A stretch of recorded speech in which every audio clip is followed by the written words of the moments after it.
Estamos estudiando la carta a los Hebreos. Vamos a leer una vez más Hebreos capítulo 1, verso 1 dice: Dios, habiendo hablado muchas veces y de muchas maneras en otro tiempo a los padres por los profetas, en estos postreros días nos ha hablado por el Hijo, a quien constituyó heredero de todo y por quien asimismo hizo el universo, el cual, siendo el resplandor de su gloria y la imagen misma de su sustancia, y quien sustenta todas las cosas con la palabra de su poder, habiendo efectuado la purificación de nuestros pecados, por medio de sí mismo se sentó a la diestra de la majestad en las alturas. Hemos aprendido que la carta a los Hebreos fue escrita a los hebreos, pero aprendimos a través del estudio que ahora la iglesia es hebrea. ¿Por qué la iglesia es hebrea? ¿Por qué somos hebreos? Porque en Cristo Jesús pasamos de muerte a vida, y porque fuimos trasladados de las tinieblas a la luz. Usted espiritualmente no vive donde antes vivió, usted se trasladó. Espiritualmente hay muchas cosas que ocurrieron que en otra dimensión y que cuando vemos naturalmente nos es difícil comprender. La carta a los Hebreos muestra la supremacía de Jesucristo. Es decir, ella nos muestra a Jesucristo superior. Empezando el verso 1 nos muestra a Jesucristo superior a los profetas. Él está por encima de los profetas. Muestra a Jesucristo superior a Moisés. También lo muestra superior al sacerdocio levítico, por cuanto él es constituido nuevo gran sumo sacerdote. Y en Cristo se establece el nuevo sacerdocio según el orden de Melquisedec. Jesucristo es el último y perfecto cordero. Después de Cristo ya no hay más sacrificio, porque él fue el último sacrificio y el sacrificio más perfecto. Por eso Hebreos dice que una sola vez y para siempre se presentó a sí mismo como el sacrificio perfecto. Jesucristo es superior porque su sangre es eficaz, es la única capaz de quitar el pecado. Hebreos más adelante hablando dice que la sangre de los corderos y de los machos cabríos era incapaz de quitar el pecado, solamente lo cubría. Es diferente a quitar. Cubrir es cuando el gatico va por allá en la tierra y tapa. Cubrió, pero ahí sigue el regalo. Eso es lo que hacían los sacrificios con el pecado. Jesucristo vino y quitó el pecado. Jesucristo es el consumador de un nuevo pacto. Y habiendo cambio de sacerdocio, es necesario que haya también cambio de ley. Entonces en él hay una nueva ley. Y nosotros estamos en esa nueva ley, ya no estamos en la ley de Moisés. Y aprendimos hace poco que Cristo nos redimió de la maldición de la ley, y la maldición de la ley consistía en que si usted no cumplía toda la ley, estaba bajo maldición. Dice, porque si cumpliera todas, pero faltara en uno solo, por ese que faltara, se hacía transgresor de toda la ley. El que trata de vivir por la ley está bajo maldición, y eso lo concluye el apóstol Pablo en Gálatas. Y Cristo nos introduce a través del nuevo pacto en la gracia de Dios. Es decir, donde todo nos es dado solo por la gracia de Dios, por puro amor. En Cristo Jesús, en la supremacía de Cristo Jesús, ahora la iglesia es el nuevo pueblo de Dios, porque algunos aman a Israel y eso está bien, que oran por Israel y eso está bien, pero el pueblo de Dios ahora es su iglesia. Si usted quiere entender eso, tiene que leer en casa detenidamente, estudiar Romanos capítulo 8, capítulo 9 y capítulo 10, donde el mismo Pablo dice cómo Dios hizo a un lado a su pueblo para salvarnos a nosotros. Porque ahora Dios tiene a su iglesia, y él lo había profetizado, dice: os provocaré a celos con un pueblo que no es pueblo. O sea, Jesucristo fue el primero que tenía a Israel listo para las bodas y ahora tiene a la iglesia. Cambió de novia. ¿Cómo le parece? Y cuando Jesucristo establece a su iglesia, ahora todo está en él. Aún Israel, los israelitas que son salvos en Cristo, es decir, siendo parte de la iglesia. Ya no es con circuncisión. Y yo no entiendo por qué mucha gente, al ignorar esto, está buscando a qué tribu pertenezco. Mi nombre es Josué, es de Jesús, es de la tribu tal.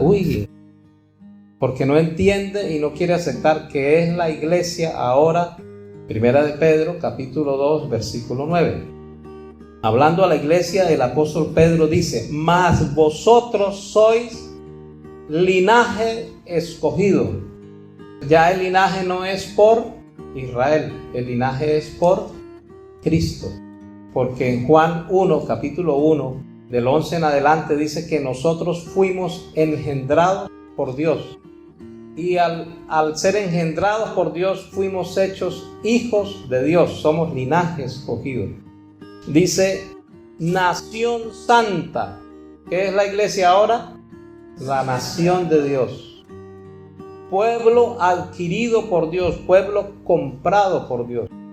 Ahora, el pueblo de Dios que somos nosotros, que somos su iglesia, fuimos comprados a precios de sangre para ser pueblo de Dios. Yo no entiendo por qué a veces la iglesia se siente como que menos. Por falta de revelación, la gente a veces le da pena decir que es de la iglesia, sabiendo que costamos la sangre de Cristo. Y volviendo a Hebreos 1, dice, versículo 2: en estos postreros días Dios nos ha hablado por el Hijo, a quien constituyó heredero de todo y por quien asimismo hizo el universo. Entonces aprendimos que Dios en el pasado habló muchas veces, de muchas maneras, por los profetas, pero ahora nos habla a través de su Hijo. Porque al Padre le plació todo remitirlo al Hijo. Todo en Cristo. La salvación, la herencia, la bendición, la gracia, la comunión unos con otros y con Dios, el nuevo pacto, la nueva ley, la autoridad, todo el universo, todo quedó remitido al Hijo. Amén. No es a Israel, no es a una iglesia en especial, no, es a la iglesia, al cuerpo de Cristo. Filipenses 2, 9. Dios también le exaltó hasta lo sumo. Hasta lo sumo es, arriba de él no hay nada ni nadie. Él es supremo. Y le dio un nombre que es sobre todo nombre. Entonces, a él es el que empieza Hebreos 2 diciendo, en la parte segunda, dice, a él Dios lo constituyó heredero de ¿qué? Hebreos 1, 2. A él lo constituyó heredero de todo. ¿A quién constituyó heredero de todo? A Jesucristo. Pero constituir también significa designar, según el diccionario bíblico, designar, destinar, poner, colocar. Se refiere a algo que es otorgado, pero por acuerdo y llenando ciertos requisitos. Usted sabe que por lo menos en las comunidades se constituye una junta directiva y eso es constituido mediante votación y después se hace el acta y en el acta dice en la reunión tal se constituyó la junta directiva y el presidente tal, el tal. Por eso debemos volver Hebreos 1:1 que comienza diciendo Dios habiendo hablado. Hebreos 1:1. ¿Por qué volver a ese Dios? Porque la traducción para Dios en este pasaje es la deidad. La deidad constituyó a Jesucristo como heredero. No fue uno solo. Y Dios siempre trabaja con rangos de autoridad. La traducción para Dios es deidad, el conjunto de la deidad. Esto nos da claridad de cómo en la eternidad, en mutuo acuerdo, Dios el Eterno, el Verbo y el Espíritu de Dios constituyeron que Jesucristo sería el heredero. Eso no fue que Cristo murió y ahora quién y quién hereda y qué vamos a hacer, Dios mío, no. Dios todo lo planea, Dios todo lo tiene determinado. En Cristo Jesús, ahora, Él es, dice, el heredero de todo. ¿Por qué ahora Dios dice, habiendo hablado, ahora Dios habla a través de su Hijo? ¿Por qué debemos oír la voz del Hijo? Porque Él es el heredero de todo. Colosenses 1:16. Porque en Él fueron creadas todas las cosas, las que hay en los cielos y las que hay en la tierra, visibles e invisibles, sean tronos, sean dominios, sean principados, sean potestades. Todo fue creado por medio de Él y para Él. Y fíjense, Él es heredero de todo, y dice lo visible y lo invisible. O sea, todo constituye ¿qué? El universo, pero también constituye los cielos y la tierra. Por eso es el heredero de todo. ¿A qué se debe que Jesucristo haya sido constituido el heredero de todo? Y ahí tenemos que volver a Génesis. Génesis 1:1 dice: en el principio creó Dios los cielos y la tierra. Cuando dice creó los cielos y la tierra, vemos una creación en dos dimensiones. Dios crea lo celestial, pero crea lo terrenal, lo material. Para lo terrenal, Dios creó a Adán como señor de lo terrenal. Por eso lo bendijo y le dijo señoread. Él sería el señor de la tierra, el señor de la creación material. Y para lo celestial, Dios creó ¿a quién? A Luzbel, luz bella. Y Luzbel fue puesto en un sitio de honor como administrador de las cosas celestiales. Él era el duro de lo celestial, de todo lo celestial. Adán de todo lo terrenal y material. Pero tanto Luzbel como Adán fallaron, abdicaron. ¿Y por qué lo hicieron? Porque renunciaron voluntariamente a todo lo que Dios les había dado.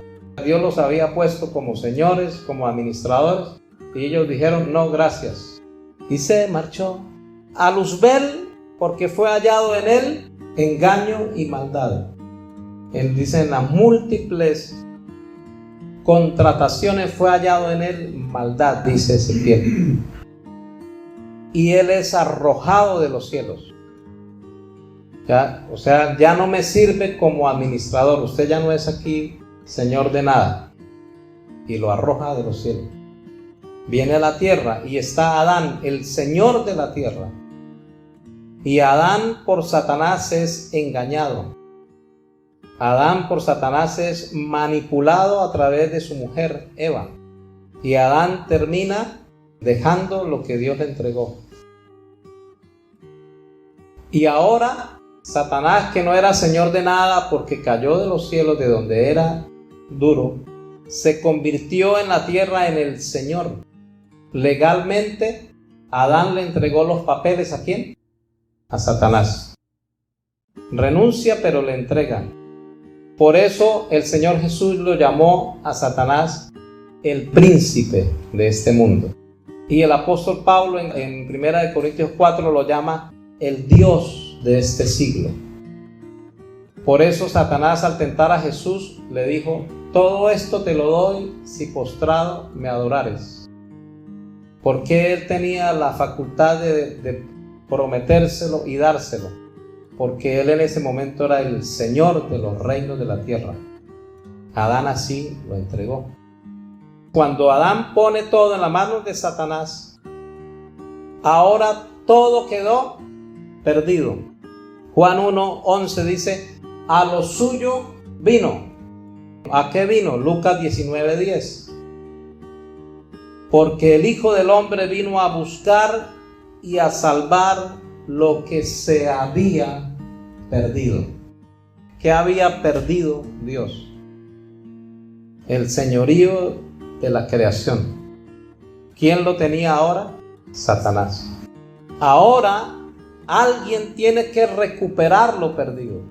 Y cuando Jesús viene, cuando el Verbo se hace hombre y nace Jesús, la tarea de ese hombre llamado Jesús, en el cual habitaba el Verbo, ese hombre, por eso Jesús después se llamó Jesús Cristo, porque fue la unión de Jesús, el ser humano, y Cristo, o el ungido. Ya dejó de ser Jesús y el Cristo, sino Jesucristo. Por eso es en el nombre de Jesucristo. Él pagó un alto precio para redimir, es decir, para pagar el rescate de lo que se había perdido. ¿Cómo se podía pagar el rescate de lo perdido? Con sangre. Por eso, para redimir al hombre, se mostró cuando Dios va al Edén y mata un cordero para Adán y uno para Eva, tipificando que lo único que iba a resolver la relación que se rompió era a través de la sangre, de la muerte de un inocente. Y Jesucristo fue el que sufrió un cruel castigo. Usted sabe todo lo que sufrió Él antes de ir a la cruz. Va a la cruz. En la cruz derrama hasta su última gota de sangre. Después desciende al lugar de los muertos. Colosenses dice que fue a lo más profundo de la tierra. Estando allí, cuando es declarado inocente, despojó a Satanás de todo. Le quitó las llaves de la muerte y de la vida. Ahí le quitó las llaves, le quitó la administración. Cuando usted va y echan al de la comunidad, ¿qué es lo que le piden? Las llaves. Dice, papito, usted aquí no vuelve a entrar. La llave la tiene otro. Eso fue lo que hizo Jesús. Le quitó las llaves a Satanás. Ahora él tiene las llaves. Legalmente las recuperó, porque Satanás las tomó con manipulación y con engaño. Y Jesucristo ahora resucita por el poder del Espíritu de Dios, se presenta delante del Padre. Es hallado su sacrificio perfecto, su sangre es aceptada, el precio fue pagado y ahora ya se hace realidad lo que en la eternidad habían negociado. Usted es el heredero de todo y el Padre lo hace heredero de todo, y ahora Jesucristo es el Señor de los cielos y de la tierra. Ocupa el lugar de Luzbel y de Adán, y en 1 Corintios 15 por eso Pablo lo llama el segundo Adán. El primer Adán falló, pero el segundo vino y él sí hizo bien la tarea y lo constituye heredero de todo. Pero ese heredero comparte su herencia y es heredero de todo lo que hay en el cielo y en la tierra. Pero él no se queda solo con la herencia, él comparte su herencia.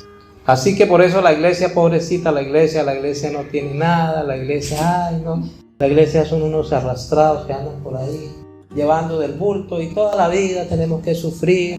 ¿Qué dice la Escritura? Por eso hay que ir a la Escritura. Sabe que hay algo difícil para el creyente y es apagar las voces religiosas que ha escuchado para escuchar lo que Dios verdaderamente dice. Por los religiosos usted no se merece nada. Cuando va a pedir ni siquiera pide, porque ¿para qué? Tremendo, ¿no? Lo que hace la religión. Romanos 8:17 viene hablando de que somos hijos de Dios y que el Espíritu Santo de Dios es el que nos hace llamar Padre a Dios. Y en el verso 17 dice, y si hijos, también herederos, herederos de Dios y coherederos con Cristo. Fíjese, la palabra coheredero. Coheredero significa participante de una herencia en común, en unión a, junto a o en asociación. Eso significa coheredero. O sea que Jesucristo hace que usted en unión a Él, junto a Él, en asociación con Él, disfrute de su herencia, la cual es todo. ¿Qué es lo que le pertenece a la iglesia? Todo. Pero Dios es sabio y Dios todo lo lleva a su iglesia. La humanidad fue redimida. Lo que pasa es que la gente no lo sabe. Pero para participar de la herencia y de la redención, la gente tiene que venir a Cristo, y viene a Cristo por medio de su iglesia. Efesios 1, 18, Pablo está orando por la iglesia, y Efesios 1, 18 dice, para que el Señor dice, alumbrando los ojos de vuestro entendimiento, o sea, para que comprendamos, entendamos, para que sepáis cuál es la esperanza a que Él os ha llamado y cuáles las riquezas de la gloria de su herencia en los santos. ¿Cuándo tomas herencia? Cuando eres parte de la iglesia. Porque eres coheredero junto con, y ahí dice, en la herencia con los santos. Entonces ahora sí comprendo por qué Jesús, cuando habló de necesidades y de la provisión de las cosas diarias, ahora sí comprendo por qué Jesús dijo, no estés afanado porque tu Padre sabe de qué cosas tienes necesidad. Y también Jesús dijo, ¿qué hijos, si su hijo le pide un pan, le dará una piedra? Y si su hijo le pide un pez, le dará una serpiente. Dice, si ustedes siendo malos saben dar cosas buenas a sus hijos, ¿cuánto más vuestro Padre Celestial dará cosas buenas a los que se las pidan? ¿Qué es lo que Dios da a sus hijos? Cosas buenas. Ay, Señor, dame un carrito, no importa que me toque empujarlo para la gloria de Dios. No, el Señor da cosas buenas. Pero religiosamente nosotros pedimos lo que sobra, lo que se dañó, lo que al otro no le sirve. Ay, eso dámelo a mí porque yo soy humilde. ¿Sí ve cómo tenemos que cambiar la mentalidad? ¿Cómo tenemos que matar esas vacas sagradas que por décadas nos han metido en la cabeza? No, hermano, y si viene a la iglesia no pida nada, porque eso es malo, usted no tiene por qué andar pidiendo. Y Jesús dijo, pedid y se os dará. Usted tiene una herencia. En Lucas 15 usted encuentra del versículo 11 al 32 la parábola de el hijo pródigo. Y dice, un padre tenía 2 hijos, y el menor le dijo al papá, papá, dame la parte de la herencia que me corresponde. ¿Qué hizo el hijo? Le pidió. ¿Y qué le pidió? La parte de la herencia que le correspondía. ¿Se la merecía? Le pregunto, ¿se merecía la herencia? El sinvergüenza, ¿se la merecía? O sea, según usted y yo, ¿se la merecía? Si usted y yo fuéramos ese papá, ¿se la habríamos dado? No, primero tiene que madurar, tiene que aprender, tiene que pasar por un proceso. Hay hermanos en la iglesia pasando 100 años por procesos y todo el tiempo dicen, no, yo entiendo por qué Dios no me lo ha dado, es que Dios... No, hermano, la herencia es algo legal. Cuando alguien va a un juzgado a reclamar una herencia, allá el juez no le hace un examen de conciencia y le dice, no, yo no le puedo dar la herencia porque usted no se la merece. No, el juez simplemente le da la parte que le corresponde, allá él que hace con lo suyo. Pero él tiene un derecho legal a una herencia. Vino el hermano menor, dice que no se la merecía, la pidió y fue y se la gastó. Y cuando volvió arrepentido, ¿qué hizo el padre? Volvió y le dijo, ese es mi hijo amado, lo recibió, lo abrazó, hizo fiesta y otra vez era parte de la herencia. Y el hermano mayor dijo, está pasando aquí, ¿qué es esto? Pero ya le dio la herencia y otra vez. Porque las cosas con Dios son por pura gracia. ¿Por qué? Por pura gracia, no es porque usted se lo merezca. Como el creyente bueno, el que sí viene a culto, el que sí ora y el que está aquí los domingos y fiestas de guardar, el creyente bueno se le metió la religiosidad de que no, yo no me lo merezco, soy indigno.